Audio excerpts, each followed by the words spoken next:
Welcome to Healing Over Here, the podcast where we journey together through healing, self-discovery, and empowerment. Join your host, T, each week as she dives into topics that help you heal and become the best version of yourself. Whether you're dealing with loss, navigating complex emotions, or seeking inspirational support, you're in the right place. Join us as we explore insightful conversations, practical tips, and heartfelt stories that remind you that healing is possible, and it starts right here, right now. Let's go! All right, welcome back to Healing Over Here. I'm T, your host, and I am joined today by Miss B, and we are going to dive right into a topic that I believe everyone needs to know about. So the topic for today is called relationship buzzwords. We always hear these different phrases when referencing relationships, and I just want to go through each of these words, give you a definition, and then Miss B will also give an example as well, okay? And so the first one I want to talk about is narcissist.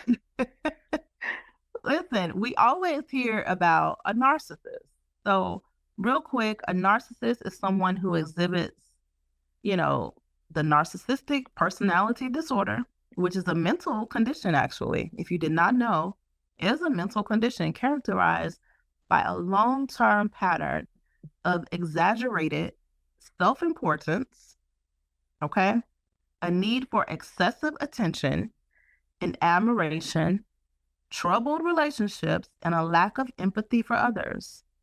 This term is often used more broadly to describe individuals who display behaviors consistent with these traits, even if they're not clinically diagnosed. So there may be many people who are not even diagnosed, which I know several, who exhibit narcissistic behavior.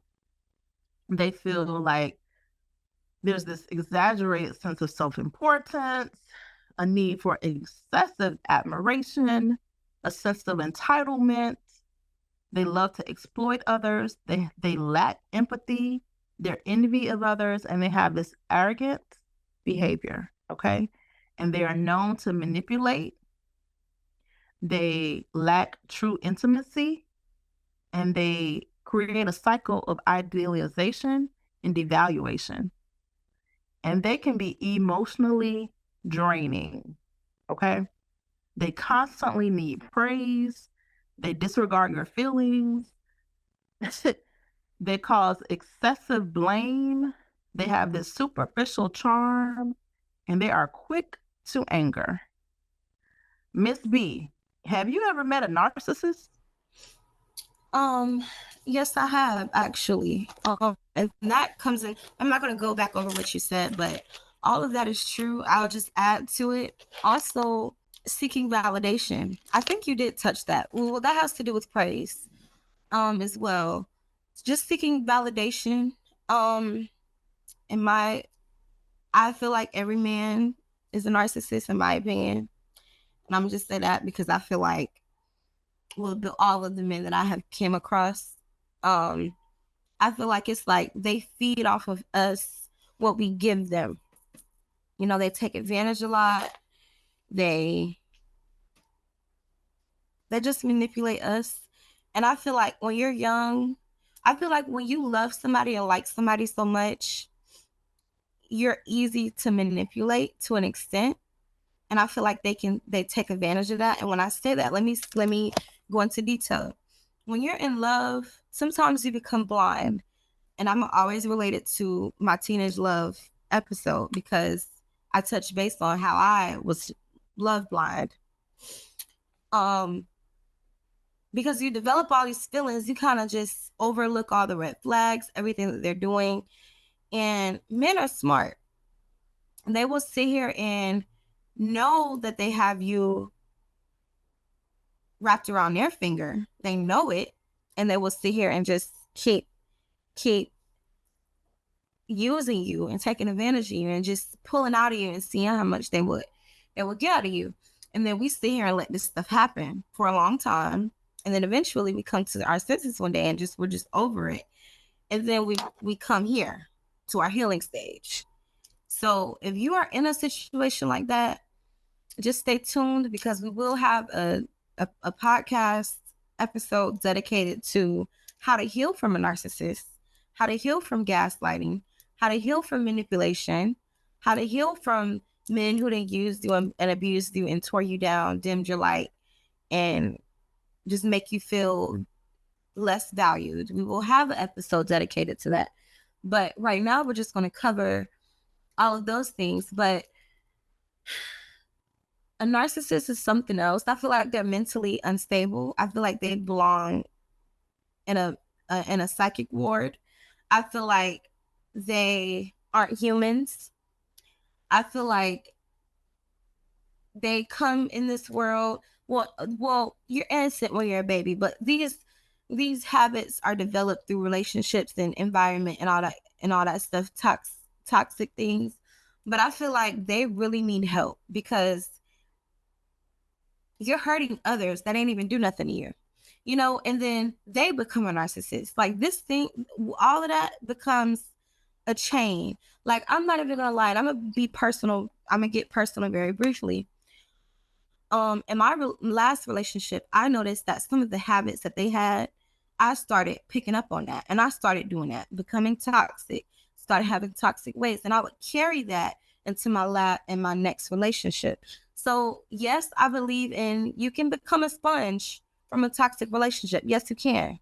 You can have your own mind. You can have all of that. But sometimes a narcissist breeds from another one. So it's like that's all you're used to. And especially when you've been with one for so long, you start picking up on those habits and you start acting like that and carrying on to the next person, because usually a narcissist doesn't heal. They usually just move on to the next person and they do the same thing. Then they do that to the next person and they become a narcissist. Then they start a narcissist tree. Seriously. They just go on and on and on and on. And then that's why so many narcissists in this world now, and they are undercover. They will sit here and start and be so innocent in the beginning. Man, I couldn't wait to talk about this, because it's true. They will sit here and be so innocent and baby, oh, you look good, baby. They say all this stuff to you. They will we'll get into that later, but they will sit here and tell you what you want to hear and all this good stuff. And then I do the 3-month rule. After 3 months or however long they keep up this act, they will start unraveling all these things, start being toxic, mentally abusing you, maybe physically abusing you. And some people do not know how to get out of situations like this. That is why Miss T is here. And I'm here. I'm learning from Miss T, but she knows it all. So I'll stop right there, because I know you have more relationship buzzwords, and I don't want to say too much on narcissists, but a narcissist covers all of those other buzzwords that we have to talk about in a minute. But I just feel like a narcissist deserves jail time, because it's sad how they treat us women. And I am a victim of one, because I have been with one, and it is not good. And y'all, what's crazy is I'm only 19, right? And I've been with a narcissist. How does that sound? That's how you know it's bad. At 19, I'd have been with a narcissist. I'm just a baby. That is how you know it's bad. And the person was younger. The person right now is 18. But they were 18 and you a narcissist. Like, you ain't even developed. You don't even know what love means. Like, I mean, golly. But I'll let Miss T pick up on that, because I could go on and on and on and on and on. You know that. Absolutely. I can go on and on and on as well. I have been with a narcissist, and it's bad. It's bad. I was over here agreeing with everything that you said. It is really bad. Ooh, but we're going to have an episode dedicated to the narcissist. Were you just laughing? You were just laughing. Yes. I was laughing because I'm like, wow. When you said that you were a baby, Yeah. I The mean, little I'm like, narcissist. yeah, that's crazy. It is. It is. So we're going to hit the rest of these buzzwords, and hopefully this will enlighten the audience, because honestly, this has been going on for some time, but now we have some words to define these actions, okay? So the next one, Miss B, is called ghosting. The act of suddenly ending all communication with someone without explanation. So tell us about ghosting. Okay. If you want me to be really honest, I ghost myself, but I can talk from two different POVs.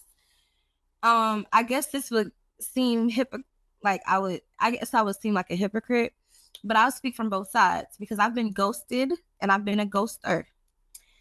The reason, y'all, she's laughing.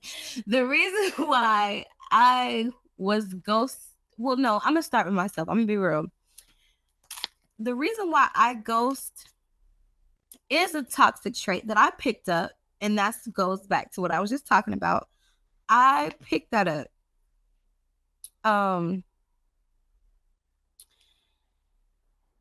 I do have a problem with that, but I feel like it's for my own good. Honestly, I feel like it's for my own good.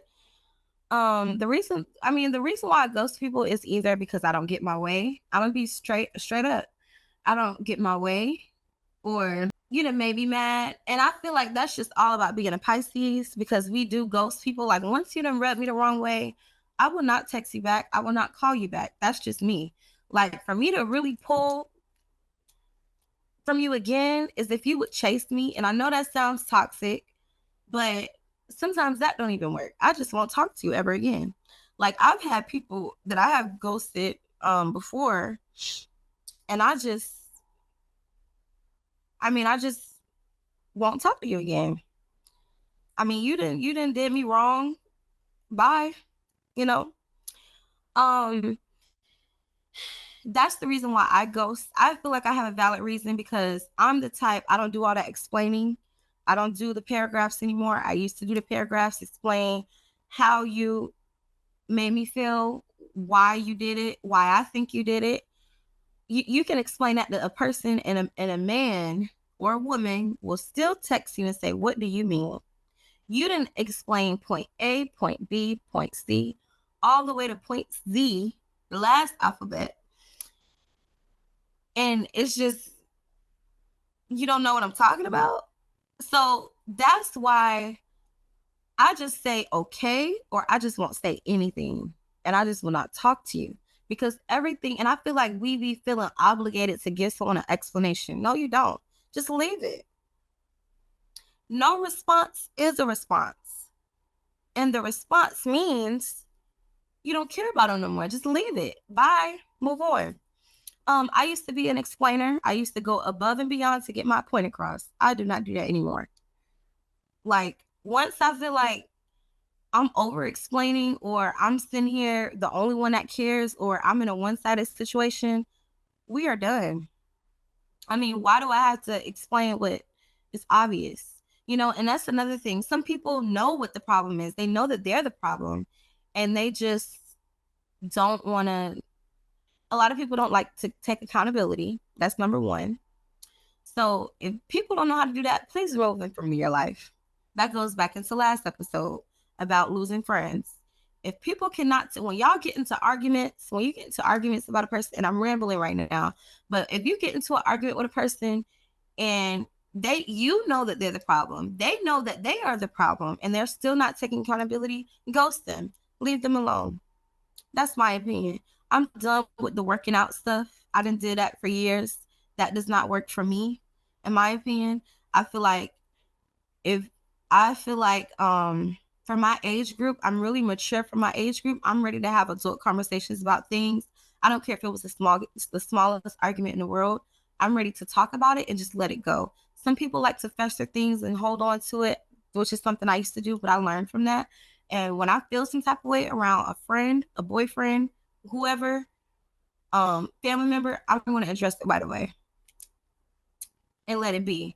Because when you hold on to stuff, that causes the bigger problem. But back to ghosting. I feel like I go by what I say. No response is a response. And I can't even really, Miss T, I can't even really speak on ghosting itself because I'm a ghoster. I feel like if you know that you are wrong, then I feel like ghosting me is wrong because I feel like that could be a guilt trip as well. Some people will ghost you because they're wrong. They don't know what to say. I feel that that's all I can really say about that topic. I ghost because I feel like I done over-explained or did too much. That's the reason why I ghost. Now, others could have other reasons.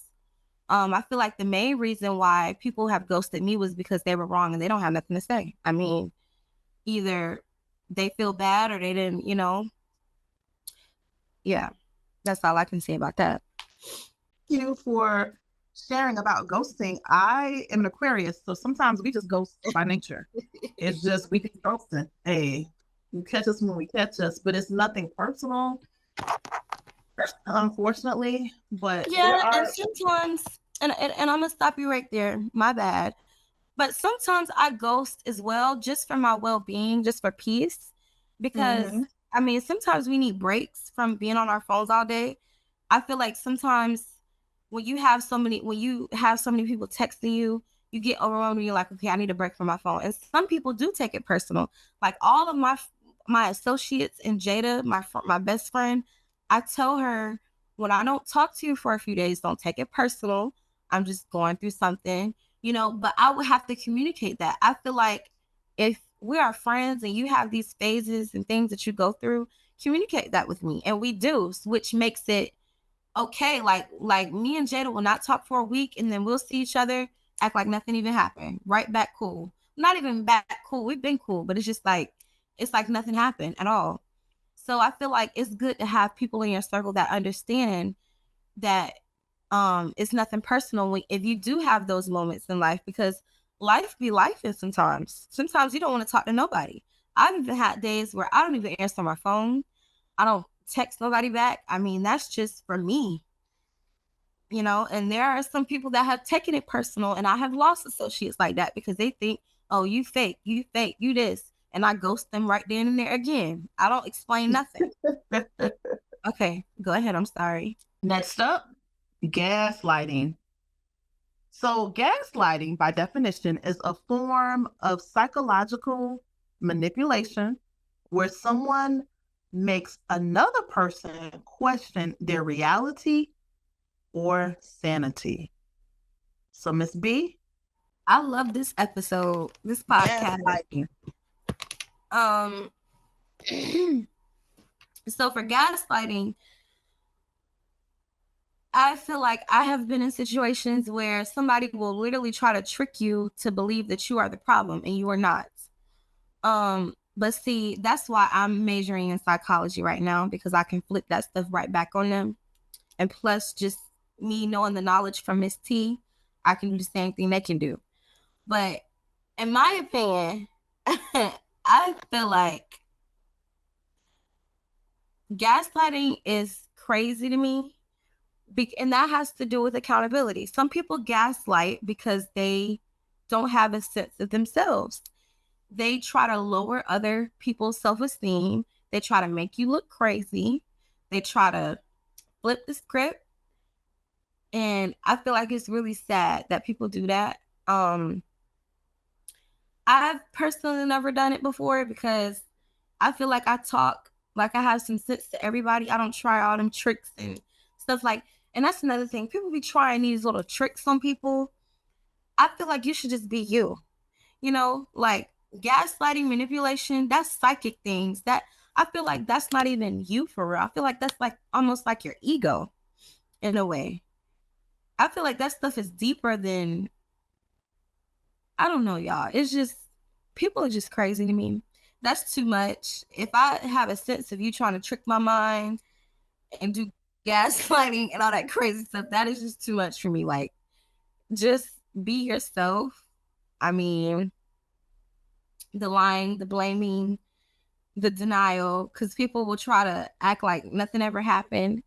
And then people will try to, they don't even take accountability. They say what you did. You come to them about cheating, and they'll be like, oh, well, I did. Well, you did this, or you.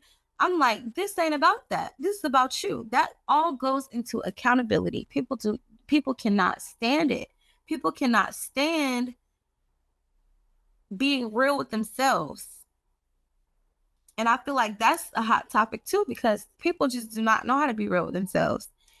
And it's like they try to tear other people down around them so they can make themselves feel good. And I feel like that's another form of that too. It's just sad. But that's all I have to say about that. I mean, I've been with a narcissist. I've been with a manipulator, all in one. A gaslighter. I've been with, yes, he was all of that. All of the above.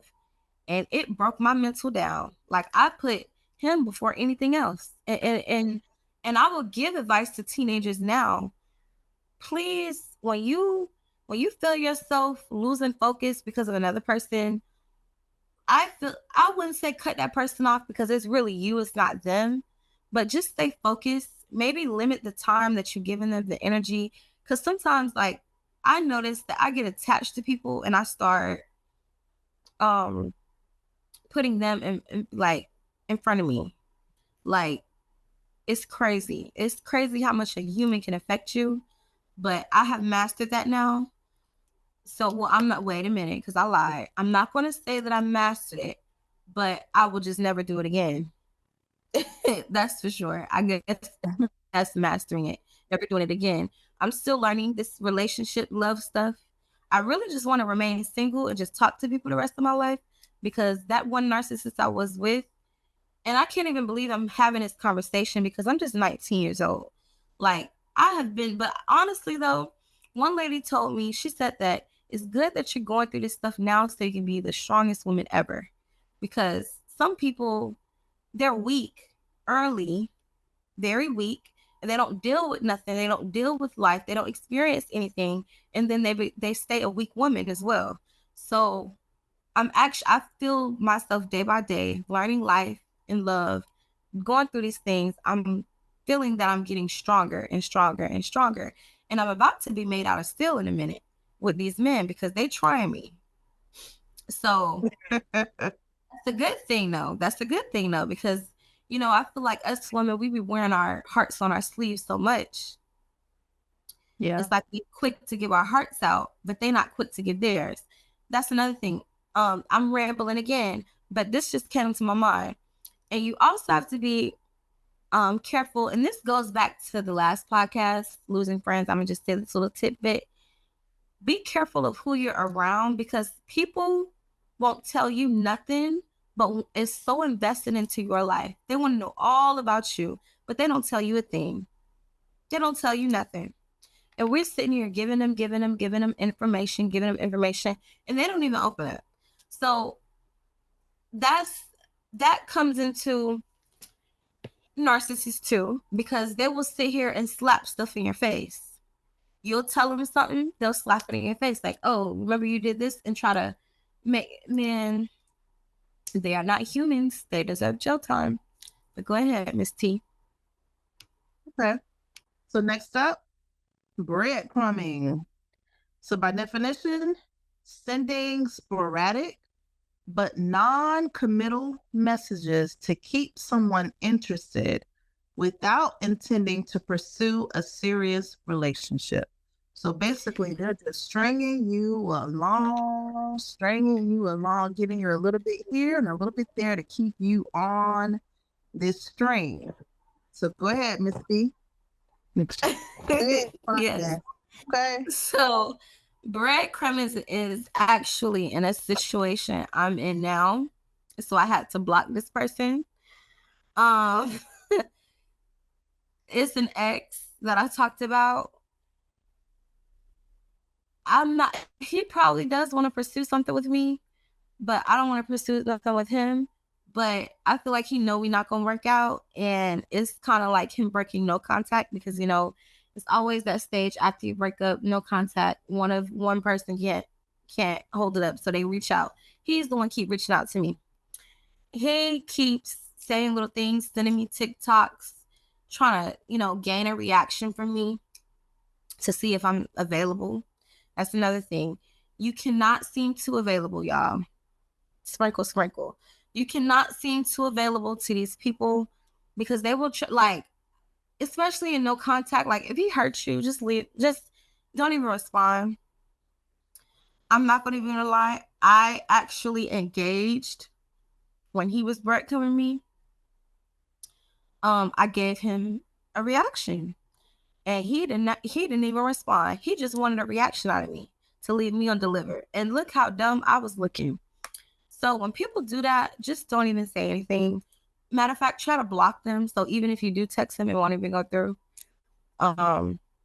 Just to trick your mind, I guess. But don't engage, because you're giving them the satisfaction of, okay, I got her back. She's available for me. She's sitting here texting me back, so she's interested still. Or she's, they will try to string you and string you and string you, and then they will leave you. They will ghost you while they out popping, living their life, just trying to make sure you good. And some people troll on you too. Some people are bored. They sit here and reach out to their ex just to make sure they still good or whatever. So that's all I can say about that. Okay. So next, love bombing. So by definition, overwhelming someone with excessive affection and attention to gain control or manipulate them. And let me just say this before you jump in, Miss B. A lot of times, men or women will love bomb you when they've done something wrong, right? This is their way to get back in when they've done something wrong, like cheating or other things. They will love bomb you because they feel like after love bombing you, now they have more control and they can continue to manipulate you. So go ahead, Miss B. Yes, that is very true. I've also been with a love bomber, unfortunately. It's sad. It's sad. I'm telling you, I've been with all of the above in one person. These are not multiple people, because after that one experience, I'm done with them. But after this love bomber, it was like random sparks from him. And I'm like, what is going on? Until I found out those random sparks was from him cheating. He was just trying to make sure I didn't know. And people will do that. They will sit here and cheat on you and come back to you and be like, oh my God, baby, I love you so much, just to get a reaction with you. And then they hit it, okay, she don't know, we good, and move on. That has to do with a narcissist too. I feel like a narcissist is just all of the craziness, all of the buzzwords, whatever you want to call it, manipulation, all of that. I feel like men should not do that. And this sounds so generic, y'all. I don't even know why people even come into people's lives and do this type of stuff. But love bombing causes us women to not even believe anything anymore. Like me, I can't even believe when a man sit here and tell me he loves me and he only got eyes for me. Like, all them words don't mean nothing to me. But then it hurts the good people that come into your life and actually mean it, because you're so traumatized by that last relationship. So I feel like if you feel like that, you're not healed. So I feel like before you move on to another relationship coming out of a narcissist relationship, love bombing relationship, gaslighting relationship, all of that, I feel like you should give yourself time to make room for another person. It's not going to happen in a month, because I tried. I was with somebody still thinking about my ex. It's not going to happen in 2 months, 3 months. It may take years. It depends on everybody's healing process. Some people get over people in a day. They sit here and be sad for a day. Next day, they fine. They healed. But for me, it takes me a little bit longer, because I create deep emotional bonds with people when I'm close with them. So that's what keeps me not falling too hard. And it's sad that I even have to do that, because other people have to suffer from my traumatic experiences but that's why I'm healing the proper way as well. So I don't have to put that on anybody else that is really for me. I feel like love bombing, it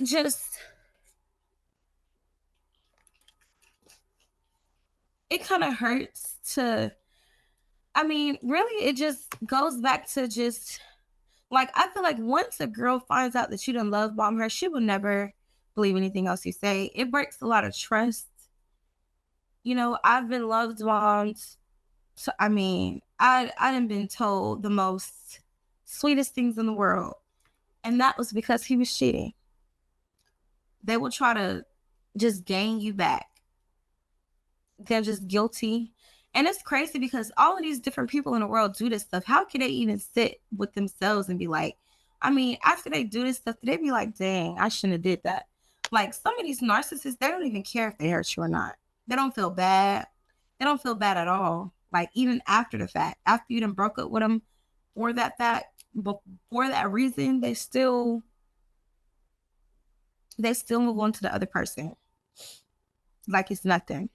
But that's all I have to really say about love bombing. It's really sad. Gaslighting, all of that. Oh, yeah, I definitely agree. So we have a few more. So next up, we're going to talk about situationship.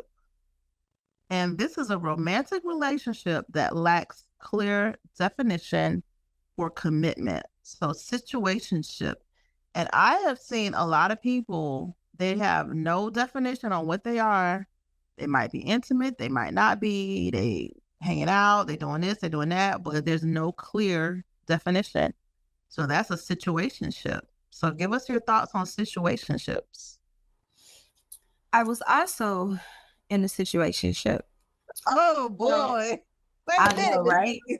Only at 19 That's years why we old. have you on here. You can speak to all of them. Only at 19 years old, I was in all of the above. All in one, y'all. These weren't separate people. This is one person doing all of these things. Situationship, before I got with my ex, we were doing relationship things. We acted in public like a relationship. We text like we were in a relationship. For my teenagers, we were going to sleep on the phone. I don't know if at the time he met Miss T or not, but spoke with Miss T, or I met his parents. And I asked him one day, I was like, okay, so we doing all this stuff, like what are we? You know, I popped the question because it's like we doing all this stuff, like, do you claim me? Do I claim you? You know, and this was the time where he was asking me to be intimate with him. I did not give him no cookie. No, nothing until I knew for sure, you know, like, do we have a title? Like, are you the one for me? And he said he just wants to be friends with benefits. Technically, that is a situationship because y'all have a friendship. Y'all have something there. I'm gonna just call it a friendship. And y'all are being intimate. Not all situations are intimate. I don't know. It depends on the person. But my definition is definitely having benefits to that person. I feel like men do not like to put titles on things because they don't like the commitment that comes along with it.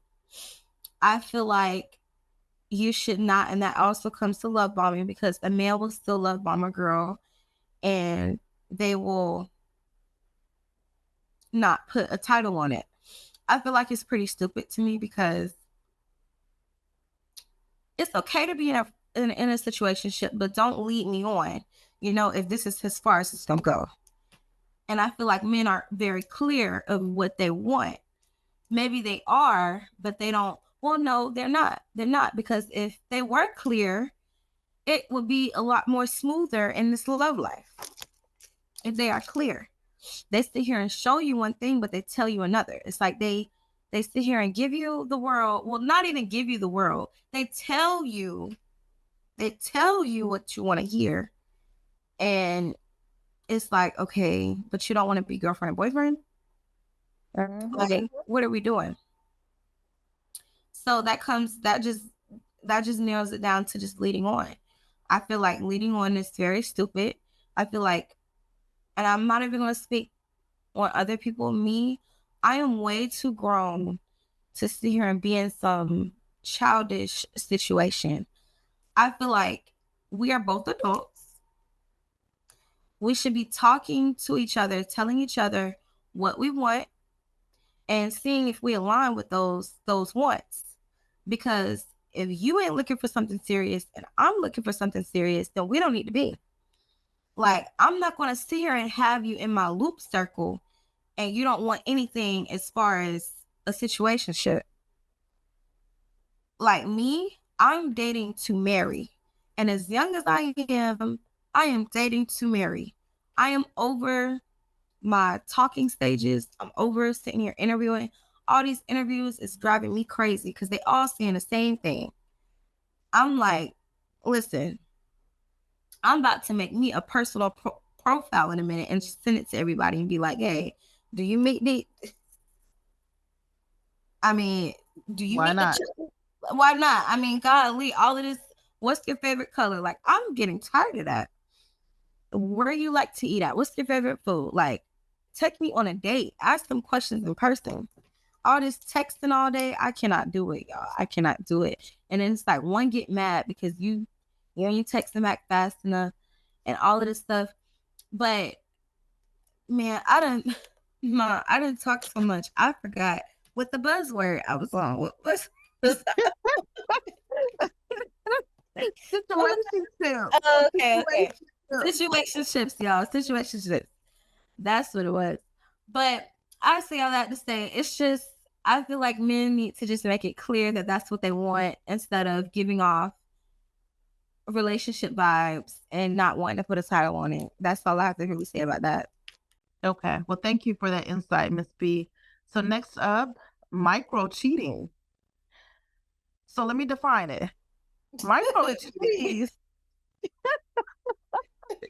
I want to be. I know. Let's share with the audience. Micro cheating is small, seemingly insignificant actions that suggest someone might be emotionally or physically interested in someone outside of their relationship. So we know full blown out cheating is, you've already described that when you shared in episode 3, part 2. That's full blown out cheating. But micro cheating is when you're doing some type of emotional interest, right? And even some physical interest. That might even be reaching out to people on Snapchat or reaching out to people in their DMs. That's micro cheating, right? So go ahead and address that. First of all, there's a name for everything. I've never heard of micro cheating. Cheating is cheating. Cheating is cheating. Cheating is cheating. Okay. Just like people say, oh, that was just a little white lie. A lie is a lie. A lie is a lie. Agreed. But, okay, but let me be serious. Micro cheating, first of all, I'm not even going to say micro because I don't even know what that is. But cheating, period, is just wrong. It's wrong. I don't care if it's physical, emotional. I don't even care if it's a thought. If I am your woman, you don't need to have no eyes for nobody else. I mean, yes, thoughts go through our mind every day and all that. But if you want to text somebody, once you give somebody that satisfaction of, oh, you can have me, once you seem available, once you even give the slightest bit of attention to anybody outside of me, you're cheating. You are cheating.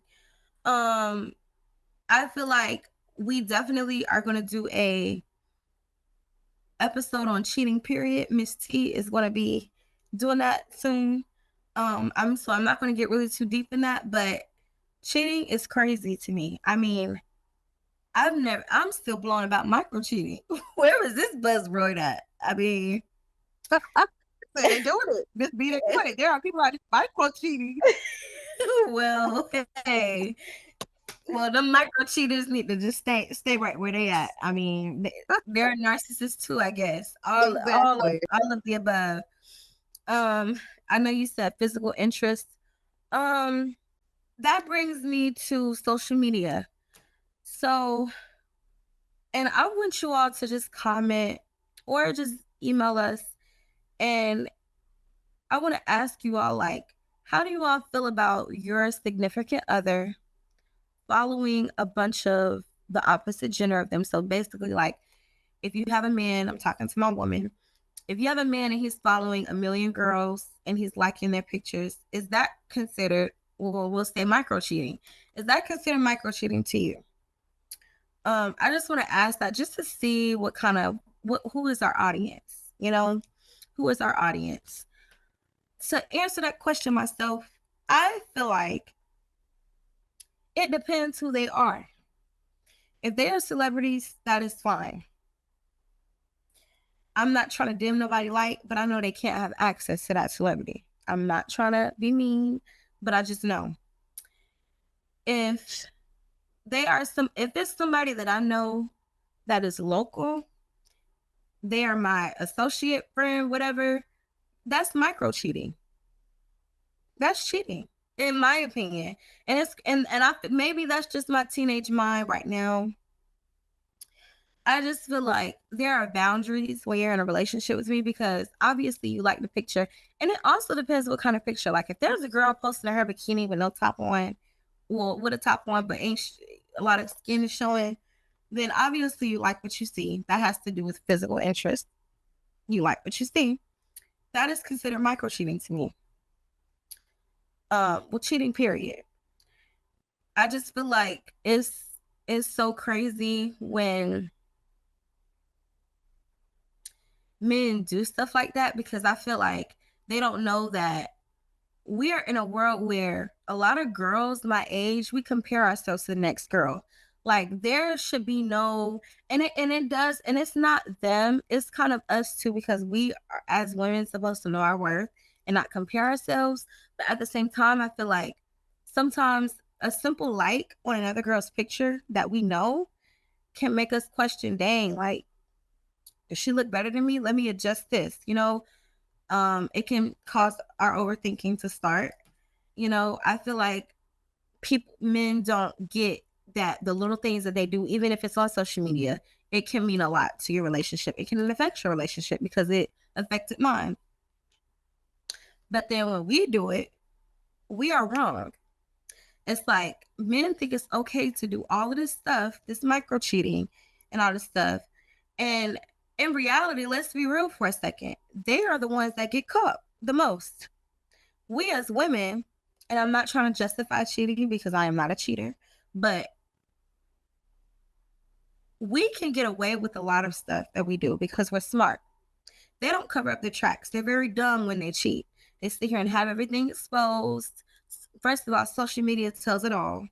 They don't even try to hide, delete nothing. It's just all out there. So it's like, we can get, especially us younger people, we can get away with a lot of stuff. We know how to find out things. We are detectives. Number one, they are not detectives. We are very savvy when it comes to technology. We can find out what time they deleted it. We can find out a bunch of stuff. But they don't. They just surface. You know, they sit here and text, delete, but we can pull it back up. They have these updates now where you can delete a message thread, like I talked about in part 2 about spouse cheating of episode 3. They have it where these updates on these phones, you can delete a message thread and you can pull it back up. So we're more smart when it comes to that. But I feel like they don't even, and then it's like when you bring it up to them, they sit here and deny it. We will show them full-blown proof and receipts of what happened, and they still deny it. So cheating is sad. I don't know why people cheat. Hopefully Mr. KG can go further on that, because I want to know why men cheat as well. So I'm going to just take it back to you, Miss T. Yeah, micro cheating. That's something new for me as well. Even though I've heard of this action, I just didn't know that that was the term that was being used for it. But like you said, cheating is cheating. So it's wrong, no matter how you cut it. All right. So next up, this one is a little funny to me because we also call it another word that I will share. But the next one is cuffing season. Okay. The time of year, usually fall and winter, when people seek out serious relationships to avoid being alone during the colder months. They also call this something that I saw on social media, the hobo sexuals, right? Hobo because either they need a place to stay or they just, they need they want some home cooked meals because, the women be cooking, right? They're taking advantage of those fall and winter months. And sometimes they will ghost you when it gets to Christmas time because they don't even want to buy you a gift, but or they'll come right after Christmas, right? But they definitely try to get in relationships during the colder months. What's your thoughts on that, Miss B? Okay, so cuffing season. I feel like that is a term used when you are using somebody just temporary, and that goes back to situationships. I feel like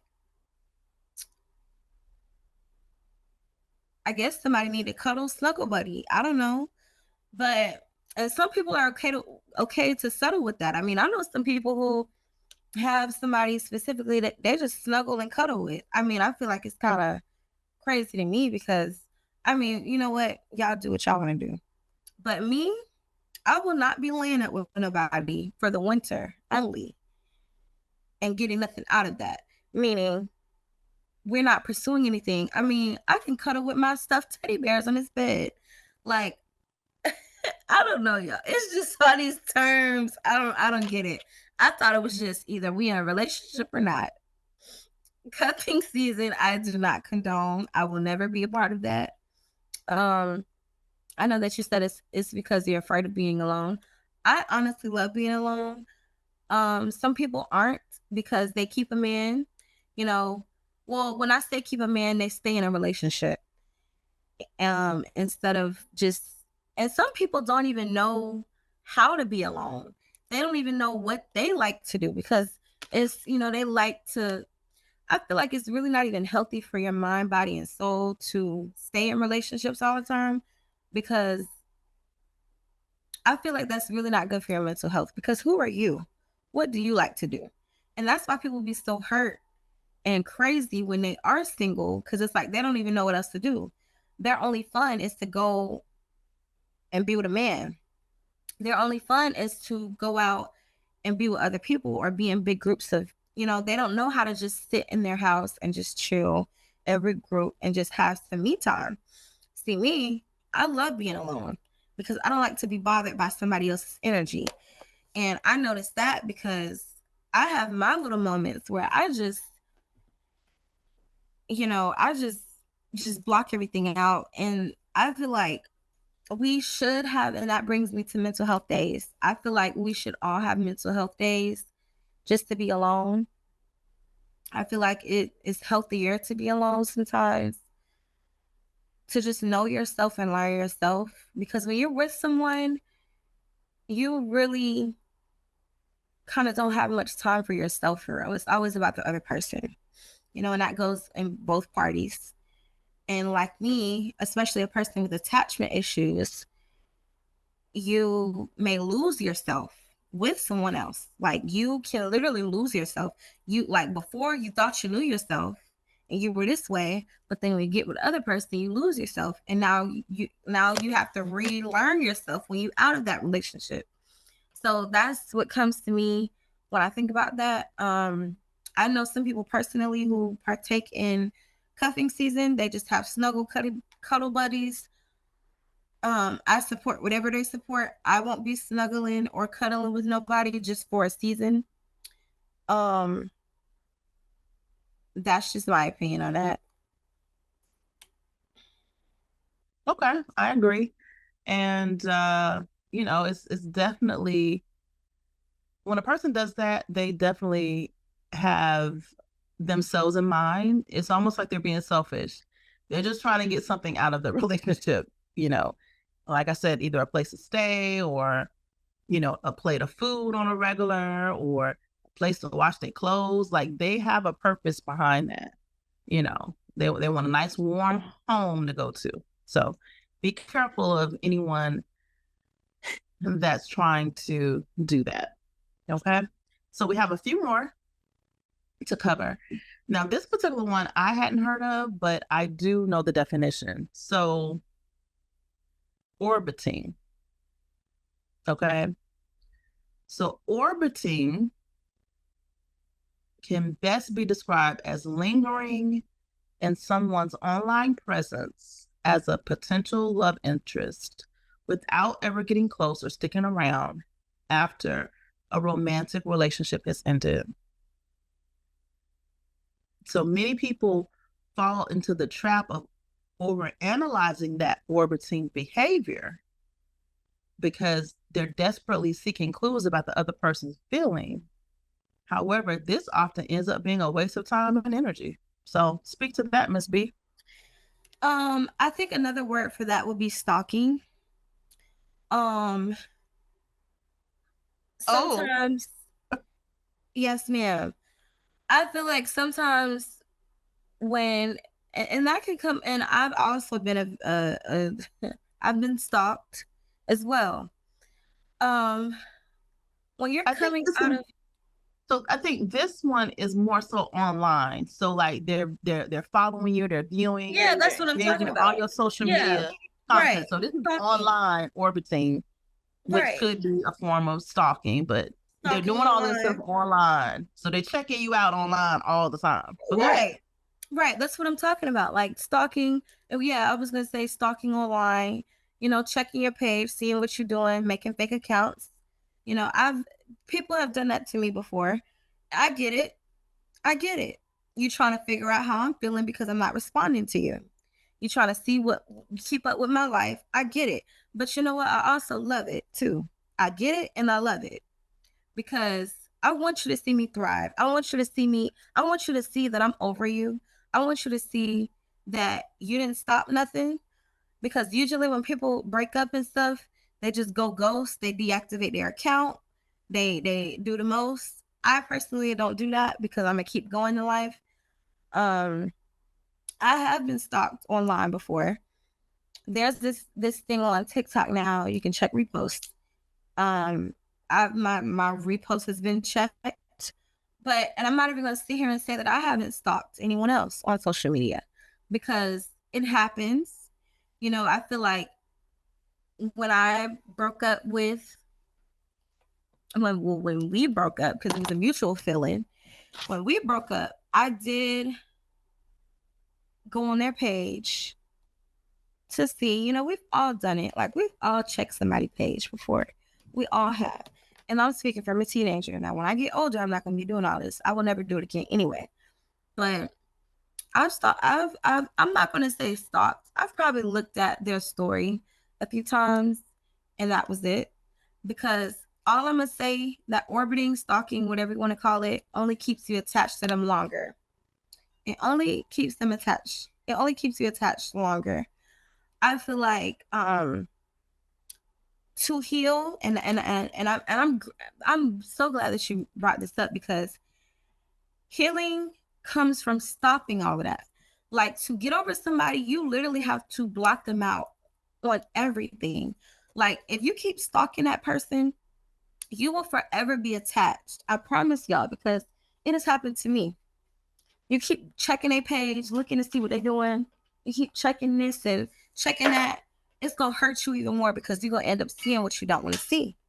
Or seeing what you want to see, but seeing something that you're not going to like. You know? So I feel like that has to do with it as well. I feel like that is all about healing. Even with a narcissist, like, you cannot sit here and stalk. You just can't, y'all. You just can't do it, especially to get over somebody. Like, if you want to stalk and see what they're doing, but y'all still together. Okay, I mean, I get it, but that means that you have some trust issues, of course. But what I had to do is just stop going on their page, probably just blocking them. Like my ex right now, he's blocked on everything. He can't reach me. Even if I wanted to stalk, I would have to manually unblock him, which I'm not going to do. But that's done. He can't stalk me. I can't stalk him. No contact means a lot. I feel like that's the opportunity for y'all to just move on from each other. Because all this texting, like I've even had an ex wanting to be friends. I'm like, this ain't gonna work because I don't want nothing with you anymore because it's literally a soul tie between us and I'm trying to break it. So why are we still talking every day? Because now you talking to me constantly, then I'm gonna get all aroused and excited, like, he texted me back, which brings me back to that validation and satisfaction and all that. But just let it go. And just don't stalk people's pages, because I feel like if you are stalking someone's page, it's either two reasons. You don't trust them or you missing them. And that's it for me, Miss T. Okay, well, thank you. Thank you. So next up, paperclipping. So paperclipping is when an ex, you smiling, when an ex reaches out intermittently, not because they're interested in you, but rather to keep you on the back burner as an option. So this is paperclipping. So speak to it, Miss B. Where are these names coming from? I've never heard of this before. It's 2024, baby. I guess so. But wait a minute. So paperclipping, you said it's when an ex keep reaching out to. I mean, I feel like that has to do with he's reaching out. I think that's what we're talking about. Well, he's reaching out, but not because he's interested in you, but he want to just keep you on the back burner as an option. So he's paperclipped you. You know how you paperclip? I think it's trying to reference that, like, oh, I'm gonna just put you right here. You always gonna be there. Yeah, I feel like that has to do with breadcrumbing, though. When you were like, because that, I mean, it's similar, but I'll still explain, because paperclipping, I have been the paperclip. Before somebody tried. Y'all, somebody tried me before and I fell for it. Until I realized they do this push and pull method. They'll sit here and pull you in. You know, they'll tell you all this stuff to pull you back in, and they'll push you away, and then you stuck like, what in the world just happened? I thought we was good. That has to do with paperclipping, so I'll relate to that. I have been paperclipped before. It is not good at all, because it makes you question yourself a lot. You regret even responding. You regret giving them energy. Sometimes you want to even text them back to get a reaction and leave them undelivered just to get your revenge. But all of that goes back to ghosting. If they are doing all these things, y'all, ghost them and block them. That's my way of healing. I'm not sure if that's good or not, but you have to get rid of the problem to heal. That's my thing. Like, you literally have to ghost the problem to heal yourself. Because I'm not going to say you are the problem, because that's the part of healing. Because sometimes you are the problem and you just need to heal. But because you're hurt. Because most of the people that are narcissists and all of that are hurt inside. Their inner child is hurt. Their ego is hurt. That's why they act out the way they act. That's why they sit here and drag these traumatic situations into other people's lives. And I recommend, Miss T, that we actually bring a narcissist on to tell their point of view on why they do it, so I can get a better understanding of, like, why. You know? That's my recommendation. Just to tell the POV. I want them all on here. A manipulator, a breadcrumber, a paperclipper, all of them. Just to get the POV, like, why? Because I have some unanswered questions. Because I've been with all of the above from one person, And I can't go back to him and be like, why did you do it? Because he gonna sit here and say, well, I don't know. But, I just want to maybe not. That's only if they agree. But overall, though, I just feel like paperclipping is sad because just be real. Like, if you want me or not, like all this trying to keep you in the loop. I mean, if we just text somebody, we text somebody, That's all I have to say about that. Okay. Well, thank you. So this one I know you know. I just want to bring it up because even though we both know the definition of this and probably you probably, not me, but you in a younger generation. But just for the audience to understand what this means. So this one I definitely know you know, sneaky link. So this is a romantic or sexual relationship happening in secret. So they're keeping you, you're not in the public, honey. You behind closed doors. Don't nobody know. It's a secret. And it's been happening for many, many years, but now it has a term for it, right? But the secret relationship, secret lovers. Remember that song? Secret lovers. And it's consistent, but nobody knows. So go ahead, Miss B. All right. I am personally not.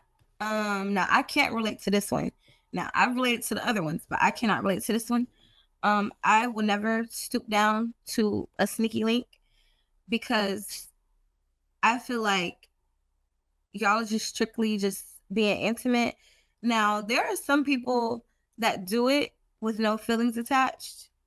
I'm the type, I feel like having sex with a person is very special. And I feel like I could not strictly just have sex with somebody and be done the next day and don't talk. And then, what they call it now, sex calls. I couldn't be hit up. Oh, let's do it real quick. And then I'll hit you up next week. Sounds like I don't even know how to speak on this because it's just like, it's crazy to me. I will never be a sneaky link. I will never deal with a sneaky link. Yes, I've been asked to be a sneaky link and I politely declined. I said no because it's like, I know my worth and I feel like sex is more special than what people think. I feel like people think that sex is just getting your and I would be very raw and uncut and filtered, getting your nut off and just go. I feel like it's more special than that, especially when you're not using protection. I believe in soul ties and I believe in energy exchanges and I believe in all of that. And I get attached to that stuff. So it's like, you have to be very careful of who you lay down with. There are a lot of people that I know that they have sneaky links. And I feel like they have had sex so much with different people, they are literally okay with moving on and on and on and on from this person and forgetting about this person. But I feel like when you're new to it, you having, and especially when you just have one body, like my thing, I want to become celibate because I'm not even gonna lie, I kind of regret getting my virginity taken at 18 years old because we're no longer together, of course. But at the time, it felt like we were gonna be together. Oh, this is the right person. I probably should have held on it too longer, much longer. But it happened. But to learn from that mistake, I won't be doing it anymore until I actually find the right person and we are together, or marriage is, you just have to be right. I'm looking for a certain type of feeling to get before that happens again. But I feel like usually like when people lose their virginities, they pop and they become bops. That's another term that is used in today. They become bops. They sit here and go from man to man to man. After they lose their virginity, I feel like that's not healthy. I just can't speak on it for real because it's like, it's really sad. I feel like the girl does not know her worth if she's okay with being a sneaky link. I feel like the man is looking at her as a dog because why are you giving your body to me and I'm not even giving you nothing? I mean, I've known people, they say that they go to their sticky link house, they don't even have enough food over there. So you mean to tell me you doing something with him and he not feeding you?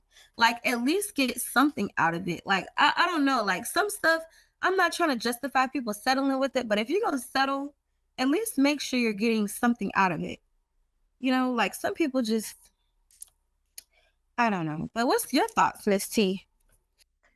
Well, as I stated when I started, I don't engage in that.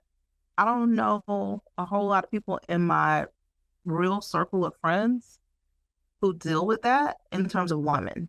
Now, men, sure. If you giving it, they getting it, right? Especially you giving it for free. So, but the women that I know, like, they're not rolling like that. They're definitely not rolling like that. It's, and I'm gonna have a special episode at some point talking about STDs, but outside of that, it's, as you stated, like, what are you doing? Because if you're not doing anything, like, what's the purpose of it? And I'm not saying you have to pay for it, but what's the purpose? Yes, like you're not getting nothing in But I've return. heard women must be saying, "Oh, well, it was all of that. It was fire." Well, okay, that's not enough. I know, To be because articulate. that's just a feeling. You know, that It comes up. I'm not even gonna lie though.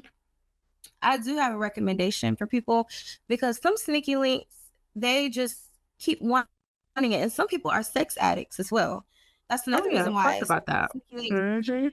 yeah, because it's like they crave it. But my best advice to give people who are sex addicts, there are other ways to, get that feeling from sitting here Oh yeah. gaining bodies. Just have toys, just please yourself. That's my best advice, because I would hate for somebody to sit here, and I would hate for people to claim, oh, I didn't do Miss B. I done did it with Miss B. I done did it with Miss B. Like all these bodies and stuff, that is not cute. Mm-mm. As a woman, I feel like when I die, I can only count my bodies on one hand. Okay. That's my thing, because it's just all these different people. It's like people don't deserve it. That's another thing that comes into that too, because it's like all these girls giving away their cookie, and the man ain't even doing nothing to deserve the cookie. Exactly. Sound like I we need to mean, have a virginity episode to talk yes, about we that. do. So I'm gonna stop it right there so we can talk about that in that episode. Yeah, and I'll just end with, we want to lose it so bad, and then you lose it. It's like that was I it. know. I know. Okay. But yeah, we'll have a whole episode dedicated to that. So next up is an oldie but goodie, but I do want to hear your opinion on it because you're giving some really good insight on this episode. So the oldie but goodie is called catfishing. Okay. So pretending to be someone else on social media to entice someone into to fill out into a relationship. So they try to entice someone into a relationship by pretending to be someone else. What's your thoughts on catfish?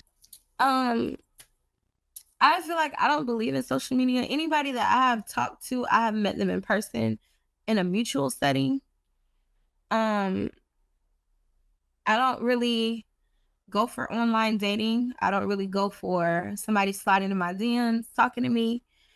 I do sometimes respond, but I never, unless you want to take me out on a date, I don't really pursue anything with you, because I'm not about to sit here and text somebody that I've never seen in person.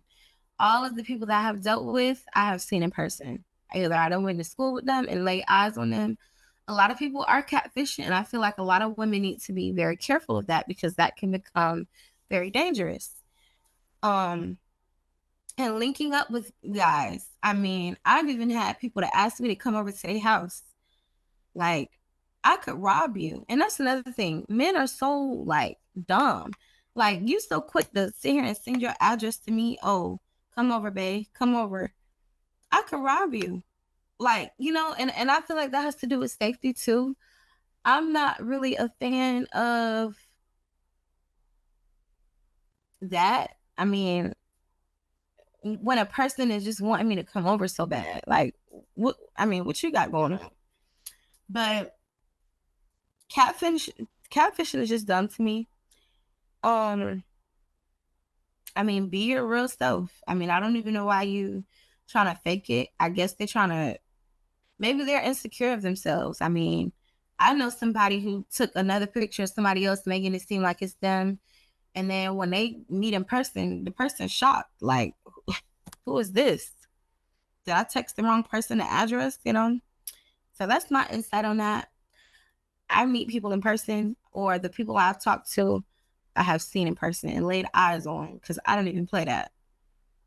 I'm looking at Mr. Fine online, and then I got Freddy Cougar I'm meeting in person. That's not cool. It's not cool. And sometimes it can be dangerous. You know, there have been occasions where either the person, you know, of course, doesn't look like themselves or is another gender. There's so many different ways it can go. So you have to be careful when you're doing that. So that would be my advice. Just be careful. Just be who you are. You are amazing as you are. You don't have to pretend to be a celebrity. You don't have to pretend to be anybody. Just be you. And if that person isn't into you, then that person is not for you. Okay? So you move on and you connect with the person that's for you. That's my whole message on that. So we have about 3 more, and then we'll see if there were others that you knew of that we could bring up before we end this episode. So the next one that I wanted to discuss is codependency. So being codependent, that is a type of relationship where one person is excessively reliant on the other person for emotional or psychological support. So what's your thought on codependency? I feel like you shouldn't be in a relationship unless that person can sit there with you through that. I can't relate because I'm independent myself. Like, I come with all the magic, aka Miss T. I come with emotional stability already. So it's like I don't depend on anybody to do anything. I have had people depend on me, and I give them that. But I noticed that when you do that, they become very needy, and it kind of gets annoying because it's almost like you're babying them all the time, and it's a man. You know, I feel like a man should not beg for that, and be so needy about that, because I should be like, and I feel like sometimes we be forgetting our role in relationships too. Not on my end, but their end. They think that they're the woman. I need to cater to them, and I need to give them all of this. But I feel like as a woman, I could see more of a woman being more codependent than a man. I could see that, but at the same time, I feel like that has to do with daddy issues, which is in episode 3, part 2, daddy-daughter issues. Episode 3, part 3. Okay, episode 3, part 3. It sure is. I feel like that has to do with, because obviously you're seeking something that you should have already had. You're seeking emotional support, which is something, and your parent didn't give you, or all of this other stuff. That has to definitely do. And I feel like you all, if you relate to that, or if that is you, if you are dependent, sorry. I feel like you should definitely go back and listen to episode 3, part 3, because you may relate, you know, and we can all learn from that and heal from that, because I'm already healing from my dad issues. So I feel like that is what that falls under. Well, I can add more, but I was just saying, like, codependency, it just falls under issues from past life. I mean, you're seeking things that you don't already have, which is something that you should have already had. You should already have emotional support, in my opinion. And maybe I'm saying it wrong, or maybe I'm taking it wrong. I don't know, but emotional support is something that you should already be emotionally stable. Like, why are you in a relationship if you don't have any self-control? Because all you're doing is probably going to hurt that other person, and everybody can't cater to that need. Dealing with somebody that has emotional support issues is hard, because it's like everything is on you. You have to constantly reassure, constantly validate, and constantly do all this other stuff. But yeah, that's what I was just saying. Okay. Thank you for that. And so next up, I want to talk about the flags, right? So there are 3 flags. And let me just say this before I go through them. Do not ignore these flags, because I feel like that's what I've done. Okay. I've done this. I ignored them, or I overlooked them, didn't allow them to resonate with me, and they were glaring in my face. And I stayed in a relationship too long. So, shame on me. But red flags, okay? Warning signs, because there are warning signs that may indicate unhealthy or problematic behavior in a relationship. So that's red flags. Green flags, positive signs that indicate healthy and supportive behavior in a relationship. And a new one to me is a beige flag. And that's an indicator that someone is boring or basic. So for me, I've known about the green flags, not so much the beige ones. And the green flags are the ones that are basically luring you in, right? They're luring you into these relationships because, they appear healthy, right? Supportive, all of those great positive things. But then when those red flags come, honey, walk away. Okay?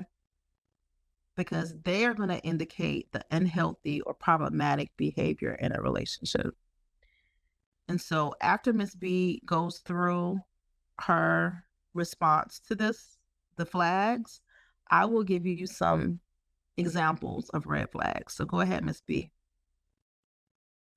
So let's start with beige, because that was the most interesting one to me.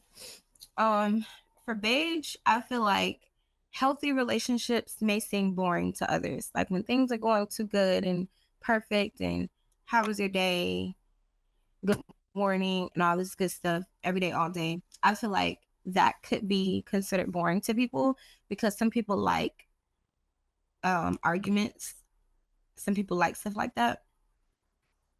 And that usually happens in the last stage, after y'all get past when I say the last stage, I mean like that usually happens either in the first part or the ending part, when y'all actually overcome all those obstacles because the argument is over and all that other stuff.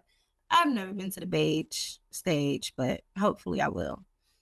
Well, I wouldn't even consider it boring though. Like, I would love a healthy relationship. I would love that. Nothing is boring to me because I can bring the spark all the time. But as far as green flags, I'll talk about green flags. Like Miss T said, it's always cupcakes and rainbows in the first part.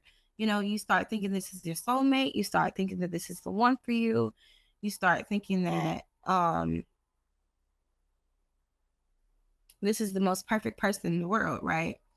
And then, like you said, the red flags start coming in. Run. Like she said, run away. Because what I did, I allowed a person to show me their red flags and I still stayed. Because I thought I could change it or fix them. You cannot change or fix nobody. They can only change and fix for you. If they do not do that, then forget it. Like, some people come into your life with those issues. If they're not willing to adjust that for the sake and the happiness of the relationship, then they are not for you. But the red flags, for example, could be, I feel like, becoming distant out of nowhere. I mean, just Yeah. And would you say cheating while married with a porn star is a red flag? most definitely. I mean, most definitely. That was so random, but and if you want to hear more about that story, you can listen to part 2 in episode 3, cheating spouse with a porn star. I feel like that is definitely a red flag. I mean, red flags are sometimes so easy to spot. It don't even have to be that major. Like, it could just be even just a Well, I have a list. Let me like go through the list, and okay. then I'll let you respond to it. So I have a list. So I'm going to go through it really quickly, and then you can kind of elaborate on it, okay? 14, and I'm going to go through these quickly, but 14 common red flags in a relationship. And again, if any of these 14 happen, run. Do not walk. Run. Okay? Number 1, controlling behavior. They try to control your actions, your decisions, who you can spend time with. Number 2, lack of respect. They belittle you, criticize you, often trying to make you feel inferior. Okay? Number 3, jealousy and possessiveness. They exhibit excessive jealousy, questioning your interactions with others. And they become possessive and try to isolate you from your family and friends. Okay? Dishonesty. They lie, withhold important information. They're secretive about their actions and whereabouts. Gaslighting. And we've talked about this already, but I just want to elaborate a little bit. They make you question your reality, your sanity, denying things that they said or did, right? And you're going crazy, like, well, wait a minute, right?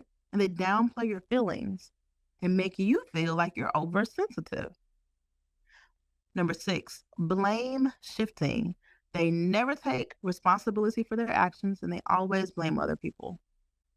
And they make you feel guilty for their mistakes or problems in the relationship. It's all about you, right? They don't take any ownership, no accountability.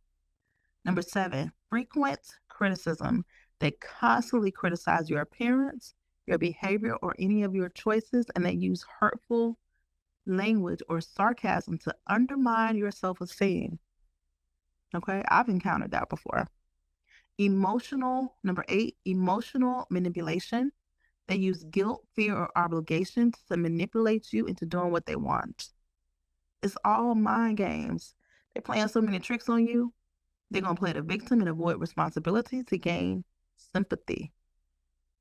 Number 9, anger and aggression. They have a quick temper and may react with anger or aggression, and they may use intimidation or threats to get their way.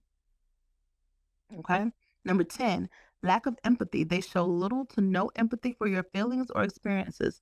They are indifferent to your emotional needs and your concerns. Number 11, inconsistent behavior. That's a big one, because a lot of times we play it off like, oh, no, it's okay. It's okay. No, consistency is important. So when they're inconsistent, please make a note of that. Their behavior towards you changes unpredictably, causing confusion, right?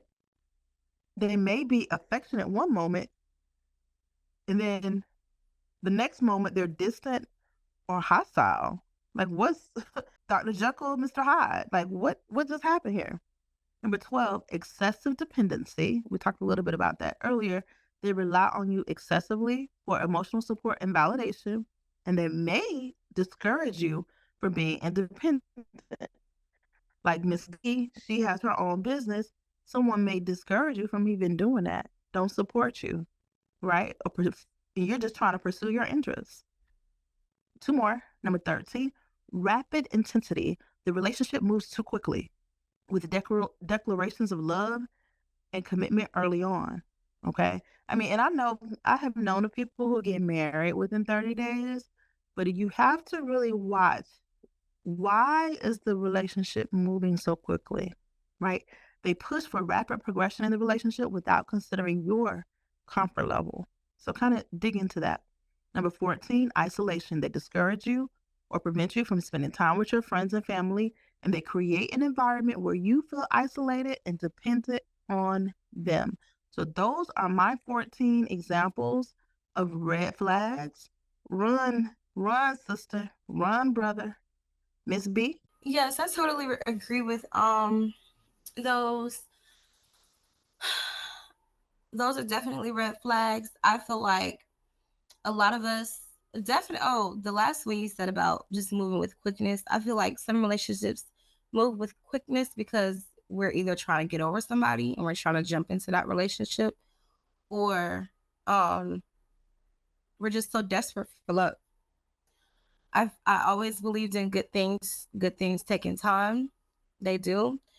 I do not agree with what you said. You said that somebody was getting married in 30 days. I mean, I don't even know a person in 30 days. I feel like that takes at least a year or more to learn somebody to the best of your ability. I just feel like those red flags need to definitely be seen. Well, not even seen, acknowledged. And some people make it so obvious, and then we just ignore them. And I feel like we should just not ignore any more red flags. I feel like we should actually notate them in our mind, or, I mean, we can address it, but also just look at it. Like, okay, I mean, sometimes I count red flags in my head. I'm like, okay, so this is how many you got. I don't think this is for me. Like some red flags that you mentioned can be talked about and changed, maybe. But if and that's another thing. Like, after you talk, and another red flag is after y'all talk about something and there's no change, you need to leave that person. Because I don't know how many times in my last relationship I have talked about a certain thing that was going on and it just kept happening. No change. Keep apologizing to me. No change. I mean, it kind of gets annoying. Which brings me back to what I said earlier. A person has to be willing to change and adjust their ways for you, or just come ready. I mean, if you cannot change or adjust for me and calm that down, then you are not for me. That's my opinion.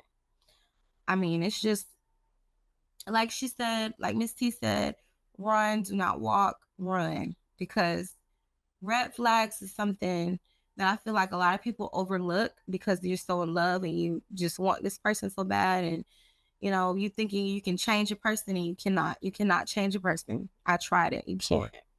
But that's all I have to say about that. And so the next one is rainchecking. Okay. So rainchecking means repeatedly postponing plans at the last minute with the promise that they will happen soon. Even though I haven't experienced this one, but they're rainchecking you. What's your thoughts on that, Miss B? I've been rain checked as well. I feel like you will not be seeing me. You rain check me, you will not be seeing me. Because if we came to a conclusion, like, hey, this is this, and then it's, now I understand life happens, emergencies, whatever. But if this is a repeatedly thing, you don't want to see me. So there's no point in even linking. I mean, we might as well just be texting buddies at this point. And it's sad because I've been rain checked twice before. And after the second time, I was done. I said, you sitting here rain checking on me, and then you post on your story that you out eating and this and this and this, but you told me that you want to go eat tacos and you out eating steak. Okay, you will not hear from me or see me. But that's all I have to say about that. But I've been rain checked too. I'm so sorry to hear that. Oh boy. Okay. Rain check. So the final relationship buzzword that I wanted to cover is love languages, right? We hear a lot about love languages and the different ways people express and receive love are typically categorized in these 5 areas. So the 5 areas are words of affirmation. Number 2, acts of service. Number 3, receiving gifts. Number 4, quality time. And number 5, physical touch. Now, for me, I feel like I'm all of them. Okay. That's how I feel. I have taken the test. Of course, all you have to do is Google 5 love languages, and there is a free test you can take to find out what is your love language, because I feel like that is really important to note in a relationship. If you haven't figured it out on your own what your partner's love language is or your own love language, it's a good way to define what they are by taking this test. So, Miss B, what do you have to say on love languages? Just to pick up back what you said, I feel like people should actually know their own before trying to figure out somebody else's. I feel like it is very important to even learn yourself, period, before you jump into a relationship, because you need to know what you like and what you want. Definitely. Which has to do with love languages. To get personal, my love language is, actually, I'll add another one because I didn't hear you say it. It's also gift giving. I'm all of the above as well, but I lean more towards quality time and physical touch. Those are just my main two. The other ones I love. Words of affirmation is important. That also has to go in with reassurance. But I love giving gifts, especially like if you tell me what you like, or we're talking about something and I'm in the store thinking about, oh, this is what, like, I'll say Kayan, because she's the first person that came up to mind, my little sister. Oh, this is what she would like. I'll just, get it and then give it to her. Or it's just the thought that counts to me. I'm not materialistic, but I'm very thoughtful. I feel like every gift that I have given is it just means a lot to me. And I like to make other people happy, and I like to, see the reaction on their faces when they, get the gift that I give them. But I feel like that's very important, like what you said, to know what your partner's love language is, because I feel like you should also take that into consideration, because if you think about it, that's how they receive love from you. So if you're doing the opposite of their love language, maybe they're not receiving it from you. I mean, you can sit here and say, oh, I love you, I love you, I love you. But a love language is how they receive love. So for me, I love to be hugged. I love to be talked to, meaning tell me how I make you feel, tell me how I impact your life, tell me that stuff so I can know, like, or just, just talk to me, period, and see, like, and I also like someone who gives me advice. Like, I want you to sugarcoat everything I'm doing. Like, if there's something wrong that I'm doing, let me know so I can adjust that. For some reason, I like when a person does that, because it's like, you really care, because another person would be like, oh, she's not doing this, I'm gonna leave her. They're actually trying to see if you can really adjust your ways so we can better love each other. But yes, reassurance is definitely another one. So, and also, yeah, what was the other one you said? I think words of affirmation, physical touch, and what was the other one? Are words of affirmation, quality time, physical touch, acts of service, and receiving gifts. I feel like receiving gifts can also include gift giving, but that is the gifts part. So those are the 5: words of affirmation, quality time, physical touch, and acts of service, and receiving gifts. Okay, and then quality time is another one of mine as well. I love that you take the time out of the day to even talk to me, text me, or be with me in my presence. I feel like that means a lot, because you could be doing anything else, but you chose to be with me. So that shows to me like, okay, this person is really like down. But also, well, I'm not even going to say the negative backside of that, but I feel like it's very sweet to know that someone is putting you in your in their schedule. You know, I feel like it's very nice. So nice. But that's all I have to say about that. Okay, well, thank you for sharing that. Again, for me, I'm rocking with all of them. I feel like when I took the test, I had two very strong ones, and they were acts of service and words of affirmation. But hey, I love all of them. And if you really want me to streamline it, travel is my love language. Okay, add travel in there. So at this time, Ms. B, can you share any other buzzwords that I may not have covered? I know you were talking about bops. Are there any others that, you know, the generation Z, iGen, yeah, y'all always have something y'all talking about. So Well,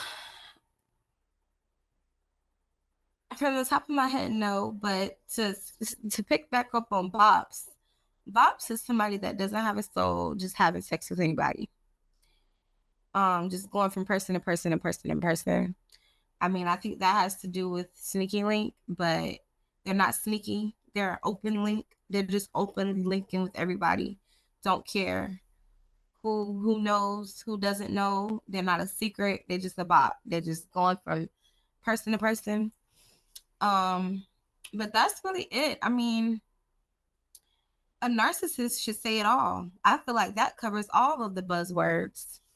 yeah, narcissist is a big one. It's really a big one. So okay, any other final words before we close out this episode? No, that's it for me. Okay. Well, thank you again, Ms. B, for joining Healing Over Here as we decode. That's basically what I'm going to call this one, decoding relationship buzzwords, because there are so many, right? So there you have it, everyone. Some of the most common relationship buzzwords we have discussed, what they mean, and giving you some insight on them. Understanding these terms can help you navigate your relationships more mindfully, because that's what's important, and recognize patterns that might need addressing, right? So remember, the key to any relationship is communication, respect, and a mutual understanding. If you have any questions or want to share your experiences with any of these buzzwords, feel free to reach out to us. All the information will be in the description box, and you can connect with us on social media, because we always welcome your insights and your stories. Thank you again for tuning in to this episode of Healing Over Here. Thank you again to Miss B. Don't forget to subscribe, rate, and review our podcast, because your feedback helps us create content that resonates with you, right? So until next time, take care of yourself and keep healing. This is T and Miss B signing off, because we healing over here.